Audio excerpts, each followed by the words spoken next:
Went and got seam sealer. Seam sealer. I need seam sealer. I was saying that I said that because I want to see what it sounds like, because I said that and people were like, "What?" I said I need seam sealer. Sealer. Seam sealer. Seam sealer, sir. I need seam sealer, sir, for the seams on my car.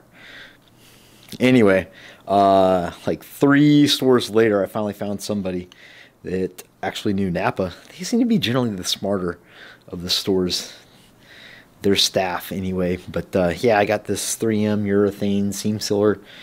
Never worked with this before, but that's okay. I usually get like some little cheap squeeze bottles, but this probably, being this 3M, is probably good stuff. But yeah, got this so we can finish up that. And I am going to just kind of haul out the welders and tack one side, and I'm just gonna push it down, weld through. So basically, I'm just gonna zap it into basically like a spot weld, and then tap the other side down with a hammer, so it's nice, and then we'll seam seal it up, and then we can get on with getting this thing sorted out and the centerpiece. So we got the old Vulcan 200 Pro TIG out, and I am going to stick that guy in its, let's see, yeah, this guy in his home permanently. So yeah, it's all the paint's been stripped off. You can kind of see the shiny spot around the corner there, and I'm just gonna weld right through it. Gonna use, you guys see the ground strap right there, and what I do is I have a copper strap. Basically it's just like this woven copper, and you can just kind of mush that down, and it works real great for grounding contacts when you don't have something super. I like to do it like this, because that way your circuit that you're creating is as short as possible, and it's not going through the body and doing bad juju to electronics and stuff like that. It's proof of concept time. Look, the cable is going through the hole, and everything is all, I just got through grinding this to make it kind of flush. But yeah, so I mean, it's nice. It's kind of burnt through. This side I did the same. I was burning through over Meow, but there was a little bit of gap, so it kind of popped the hole. So I just went in there kind of with some 309. Since this stainless, I have a bunch of stainless steel, like 20 gauge just laying around from all the exhaust rings I make. So I just made it out of that, and then this side just tacked straight down. And that was fine. So that's in there. It fits well. The cable goes in and out just barely. Did a good job of making it fit snugly through there. So, but yeah, it's a good fit. All right, that guy, as you can see, is all seam sealed up, and the plate over here, I had to kind of notch it back here where this guy comes in, so I'd have room to get the cable in, and done that. Then the plasma tape on the with my plasma cutter, and cleaned it up with flap discs, and now just got to get it centered and then weld it in. So Meow, you can see we got that installed. I cleaned all the metal, all the paint, and all the mill scale off where it's going to connect that, and my idea is I'm just going to basically fusion weld where the little legs stick down onto the tunnel. Hopefully we won't have to use any filler, and it'll just kind of boop onto each other, and oh happy day. That's the plan. We'll see what happens. We'll see what really happens. We'll see what happens in actuality. In actuality, oh no, we suck again.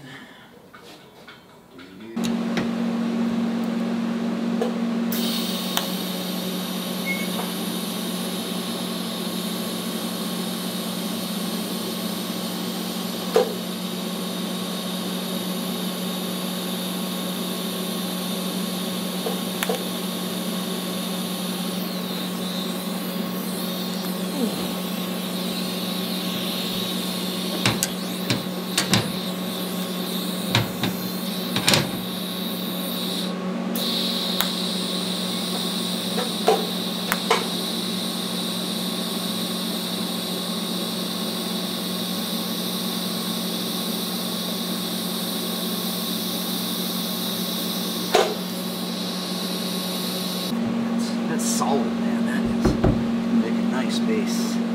Should probably lift the car up and make sure that it's on fire. Probably be smart.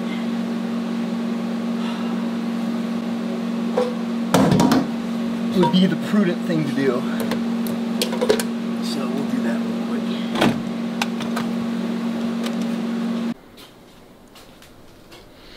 Pa, pa, pa. Okay, so here is the transmission tunnel. And let's see what you can see. So there's little dingleberries kind of poking through there and there, like right here. I think if I do this light, it'd probably be the smart. Oh, god damn it. Yeah, so like this light, or this dingleberry there. I seam sealed this guy, painted it. Same there. We were really close to the fuel line, so just one of those, Mike, you're a jackass. Luckily I had it pulled back, and nothing, it would have been bad if it dripped down like that and really penetrated through, but luckily I just stopped the little spot weld over there. And yeah, so we are, let's see. No, of course not. Okay, so it is all good to go down here.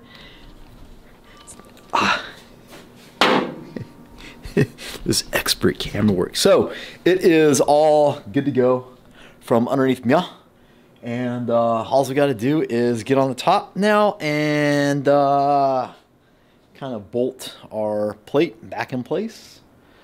Maybe run the cable, see how that's going to work out, bolt the plate down, and then try to figure out, take some measurements, and figure out what we got to make our top section of the box. But that's all the easy stuff. So that was pretty much the hard stuff, was the cutting, getting stuff lined up perfectly, welding everything out, and but not too terribly. I mean, yeah, it's taken 3 weeks, but it really wasn't all that terribly hard. I've just been procrastinating and busy, so we'll get to doing it. I'm not really sure how this angle is going to work out, but this is, the plate's semi-bolted down. It's not like totally snugged all the way, but it's pretty well snugged to our backing plate, which is holds this thing down, and our shifter is bolted down. So this is like the drive position, which isn't that bad. In the full,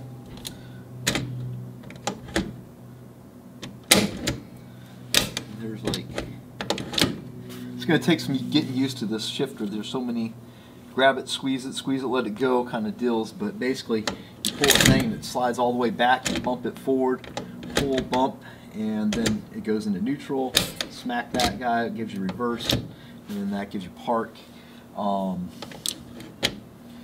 So that's reverse, there's first, second, third, neutral, and that feels good. So I can get from my first, second, and third, it's all, I'm not reaching or stretching or anything, it's just right at my hand.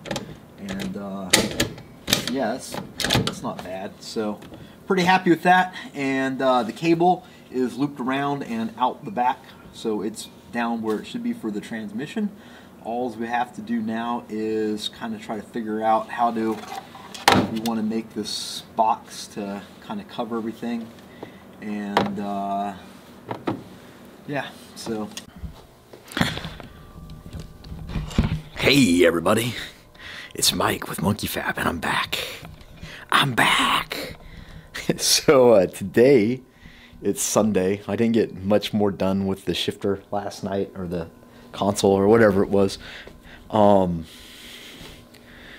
It is Sunday today, and today Mrs. Monkey Fab leaves me for like 2 months. So super sad. I really like my wife. She's like the best.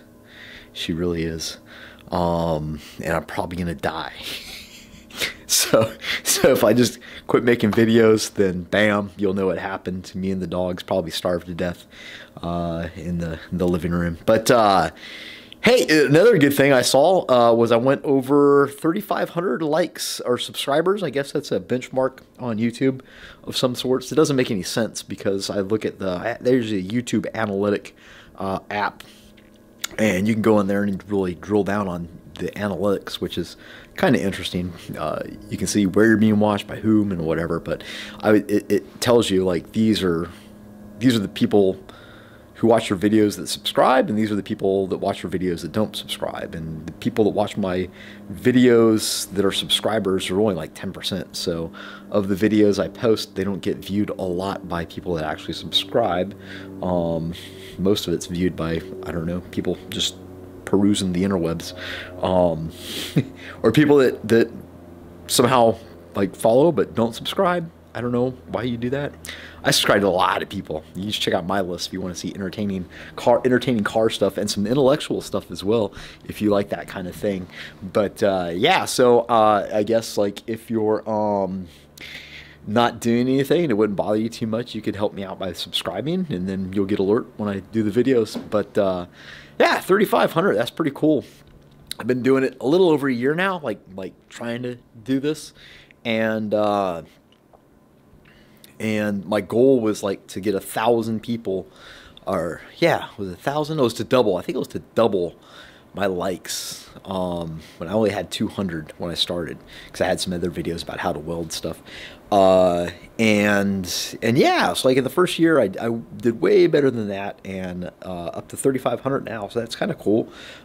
But it's kind of a fun platform. I enjoy it helps me stay motivated. That's one of the primary reasons I do it. I kind of would just sit on my couch and be depressed, and I got like depression, anxiety kind of stuff going every now and then, and having the YouTube to hold the account, you know, to try to get, you know, videos out for people, kind of gives me a false sense of responsibility that I'll ignore the false part and just think like, hey, this is your job. You know, and it is. If you make it your job, then it kind of is. So yeah, I enjoy doing that, and I hope that you guys out there enjoy dropping in and kind of checking out what I'm up to, and, you know, seeing how I do stuff, and you know, maybe learning something, maybe having something that's worth mocking, whatever it is that floats your boat. I'm glad you guys stopped by and check it out. So what I was thinking with the car is, I'm really just dragging my feet on the center console, because I just don't want to do it. It requires a certain level of precision that I don't feel like expending the energy to do. But that being said, I think what I'm gonna do is I'm just gonna throw the transmission up in there now, because there's no reason for me not to have it up in the car now, and then I can kind of just build the walls. I mean, then it'll be drivable, which would be fun. It'd be nice to take this thing out. I think I'm also going to swap the converter. So I have a Jake's performance converter in it, and it is right over there. And you guys might, whoops, hold on. For you, this is my disastrous table. You have to excuse the mess. But for those of you that follow along, wow, you got the gangster lean going on. But for those of you that have been following along the videos for a little while, you know that I had some issues with that converter. When they originally sent it to me, the snout, they cut it too long. It was, no matter what you did to put it in the transmission, it wasn't giving you any clearance. There was like maybe 60 thou, probably not. I mean, virtually virtually touching the flywheel. And after some back and forth with them and getting some measurement points, we finally figured out that the shaft had been cut too long. It was about 1/8 of an inch too long, so I had to send it back and whatever. So, but it seems to run good. I mean, I like it in the car. It flashes up pretty good. I haven't really tried like foot braking it and seeing what that would, you know, be like, or, you know, drag racing it or whatever. But I know what it does, and it's there. I mean, like, I bought the other one. I thought this would take forever to get done, because when I originally bought it, it took like about a month or so for it to come in. And so when I originally sent it off, I wanted to get this up and going, so I ordered a converter from PTC. So I have a brand new PTC converter as well. And I think that, and then I was like, so anytime I think I paid like $500-600 for each of them. They're both supposed to be spec'd for the car, so that'll be interesting.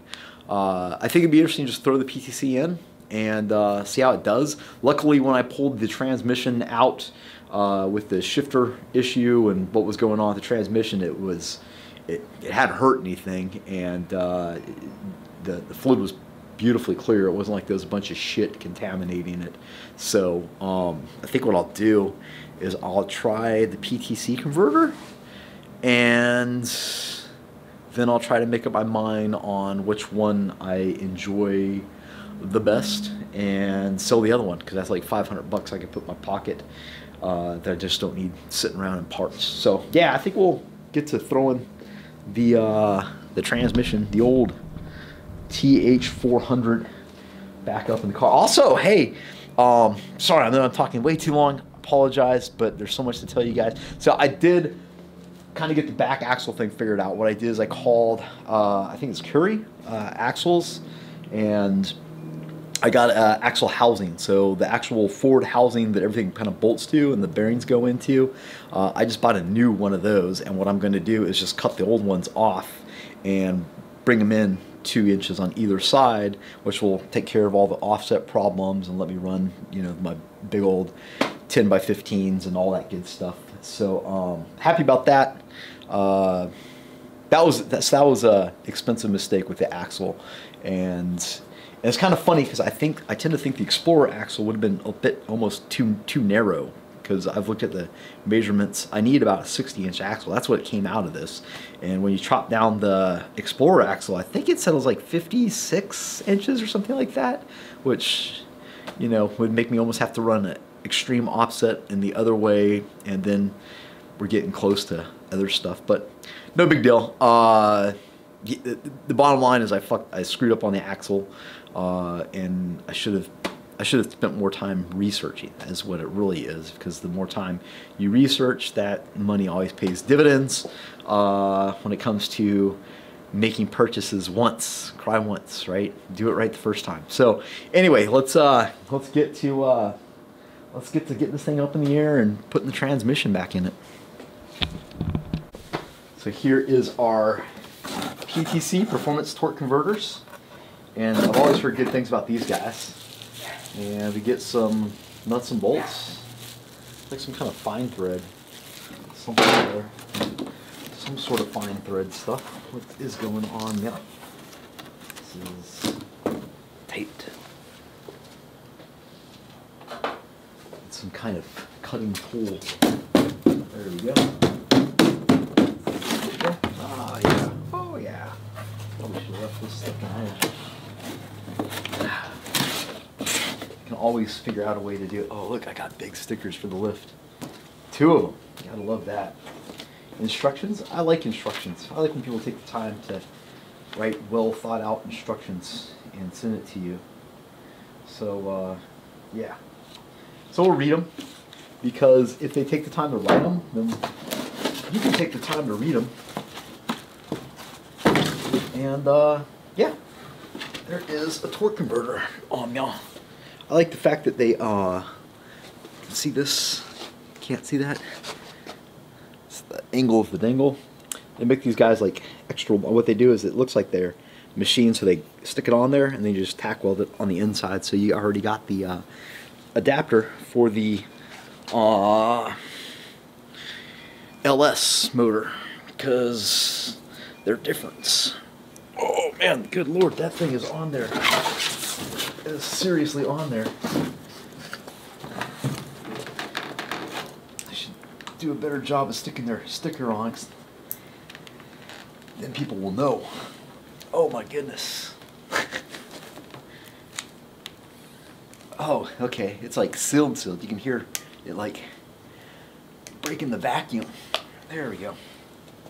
All right. So it looks pretty good. What I do know is that this guy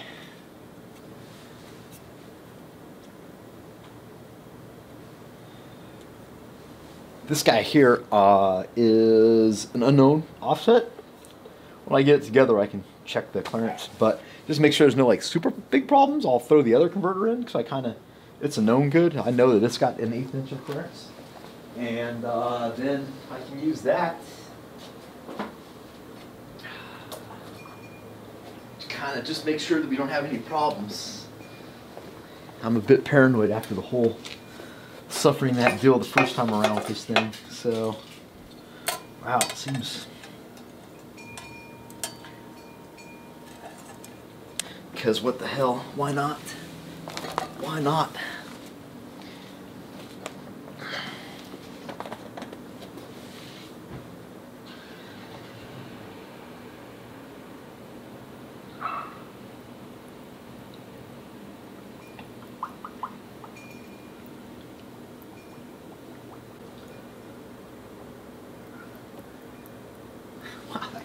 That sucker is taking it quick.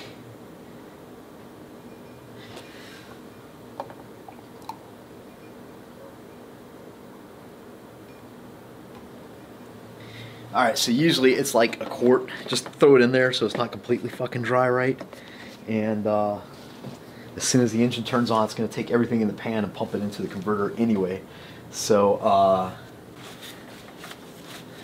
good news too is Josh has contacted me and said, hey Mike, I already got your 4L80E put together. So for Project Gringo, it is together, which is way sooner than I had really wanted or expected. Not that I mind at all. I'm so far behind on projects. Not only am I far behind on projects, but I find myself looking at new projects and being like, oh, that'd be neat. That's a good idea.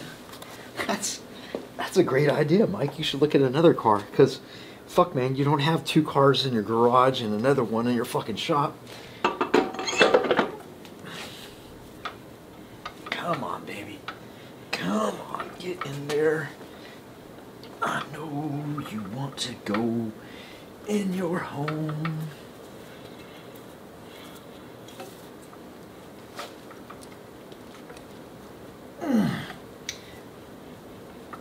I don't know, I sometimes just drop the hell in, and sometimes they fight you every step of the damn way. There we go. I think that is good.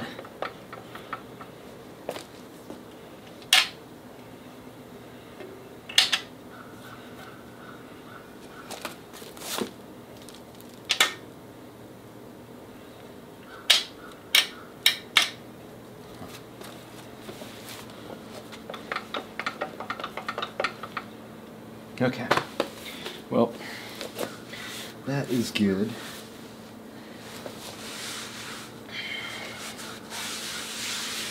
So I think I will pack up the old converter in the box it originally came with, and that way I know where it's at and what it is. So I'll run this guy and we'll see, like, hey, how is this in comparison with that, and whichever one we like more, we will sell the other one. So if you need a torque converter for a 5.3 with a 78 billet turbo and